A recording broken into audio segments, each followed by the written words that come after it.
Double smart మరో 2 రోజుల్లో థియేటర్లకు వస్తోంది. రామ్ కెరియర్ లో ప్రాపర్ పాన్ ఇండియా సినిమా కాబట్టి ప్రమోషన్లు కూడా అదే రేంజ్ లో గ్రాండ్ గా చేస్తున్నారు. వీటికి తోడు లేటెస్ట్ గా జరిగిన ప్రీ రిలీజ్ ఈవెంట్ తో సినిమా మీద హైప్ నెక్స్ట్ లెవెల్లో పెరిగిపోయింది. సినిమా మీద బజ్ అంతగా పెరిగిపోవడానికి టీమ్ కాన్ఫిడెన్సే కారణమా? రామ్ పూరి జగన్నాథ్ క్రేజీ కాంబినేషన్ లో తెరకెక్కిన డబుల్ స్మార్ట్ మూవీ ఈ గురువారం రిలీజ్ కాబోతోంది. రామ్ కెరియర్ లో భారీ బడ్జెట్ తో ఎక్కువ టైం తీసుకున్న డబుల్ స్మార్ట్ ఇప్పటికే heroine glamour, back to back song release, direct ప్రమోషన్లతో పాటు ప్రీ రిలీజ్ ఈవెంట్ తో ఫుల్ సందడి చేస్తోంది. వీటితో సినిమాకి కావాల్సిన బజ్ క్రియేట్ అయినా ప్రీ రిలీజ్ ఈవెంట్ తో ఫుల్ బజ్ క్రియేట్ అయింది. స్పెషల్లీ రామ్ స్పీచ్ ఆడియన్స్ కి ఫుల్ గా ఎక్కేసిందన్న టాక్ టాలీవుడ్ లో బాగా నడుస్తోంది. ఈ స్మార్ట్ శంకర్ గా రామ్ ఆడియన్స్ ని బాగా ఎంగేజ్ చేశాడు. డబుల్ స్మార్ట్ లో కూడా అదే కంప్లీట్ మాసిజం ని చూపించడానికి రెడీ అయ్యాడు.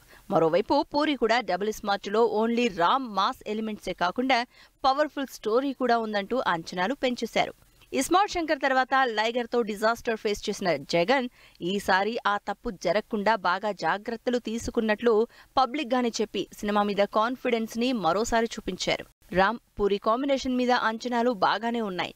సినిమాలోకి సంజయ్ దత్ ఎంటర్ అవడంతో double smart range next level కి వెళ్లిపోయింది. దాంతో బాలీవుడ్ లో కూడా ఫుల్ గా డబుల్ స్మార్ట్ మీద బజ్ క్రియేట్ అయింది. దాంతో ఈ సినిమా గ్యారంటీగా హిట్ అవుతుందని కాన్ఫిడెన్స్ తో ఉన్నారు టీం. 6 నెలల్లో సినిమా కంప్లీట్ చేసే పూరి దాదాపు సంవత్సరం పైగా టైం తీసుకున్నారంటే ఎన్ని కరెక్షన్లు, ఎన్ని రీచెక్లు చేసుకున్నారో అర్థం చేసుకోవచ్చు. అంతా పర్ఫెక్ట్ అనుకున్నాకే రిలీజ్ డేట్ కి రెడీ అయ్యారు కాబట్టి సినిమా హిట్ మీద అంత కాన్ఫిడెన్స్ చూపిస్తోంది టీం. మరి ఈ కాన్ఫిడెన్స్ కలెక్షన్ల రూపంలోకి మారుతుందా లేదా అన్నది మాత్రం ఆగస్టు 15 వరకు వెయిట్ చేసి చూడాల్సిందే.